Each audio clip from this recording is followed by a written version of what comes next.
So yun guys, abangan na. So nasa 1,000 pababa na yung speed natin. So Balino Masbate yung bitaw, hindi na dun sa Claveria. Kasi karoon sila ng hindi daw makatawid yung mga truck dahil ginagawa daw yung tulay. So Balino Masbate yung bitaw. So abang-abang na tayo, tawid dagat. Napakainit sa pwesto natin. So hindi natin alam yung paratingan ng ating mga ibon dahil mahiwaga yung mga kalapate. Hindi natin alam, bigla na lang lulusot yan. Tulad nung nakaraan, sabay-sabay silang tatlo. Iwan ko lang ngayon kung sasabay sila sa mga mabibilis na ibon. Sana tumawid sila ng dagat. So, gumawa na pala ako dito ng yan, ito.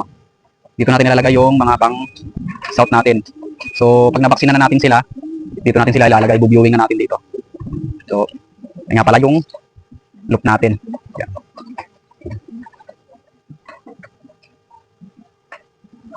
So, yung bubong na yan, ayusin natin yan, lalagyan natin yan ng isolation para sa darating na tag-ulan. Hindi sila lamigin sa loob. So, ready na natin yan. Naka-ready na rin yung mga gamit ko dyan para dyan. So, ready na tayo. Dahil, nararamdaman ko nang parating sila. Ito muna tayo sa ating mga alaga.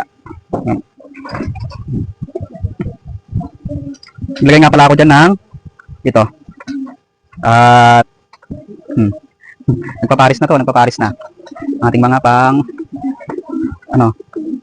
north. Paparis na siya. May itsura oh. Parating na yung mga yon. So ready na tayo. So yun lang mga kalapatids. Update na lang kayo sa mamaya pag dumating na yung ibon natin. So yun, update sa ating mga warrior Baleno Masbate. Wala tayong paklak mga idol. Wala, hindi nakalusot yung 5 warrior natin. Pero hintayin pa rin natin sila hanggang mamaya.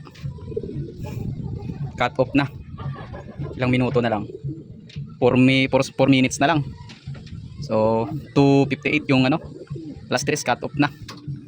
Nada. Hindi kinaya. Pahirapan ng pauwian. Buong Cavite at Laguna, Rizal. Wala sa Rizal kung may nagpaklak sa Rizal. So 4 lang yung nakauwi. Sana umuwi pa yung natin kahit isa. Buster beater sana sila. So hanggang dito na lang mga kalapatids. Wala tayong pauwi. Balino Masbate, tawid dagat. Hindi kinaya ng ating mga ibon. So ganun talaga. Ganun talagang karera. So may susunod pa naman. So magwa 1 year pa lang tayong nagkakalapate. So nakaraan nakasilat tayo sa tag team. Ngayon may pooling pero continue pa rin yung oras hanggang mamaya. Sana makauwi sila. Makauwi pa yung ating mga alaga. Ito mga north na to eh. So yun mga kalapatids, good luck sa atin. So congrats doon sa nagpaklak. Ang gagaling ng tibay ng ibon nyo. So congrats sa inyo. Hanggang dito na lang.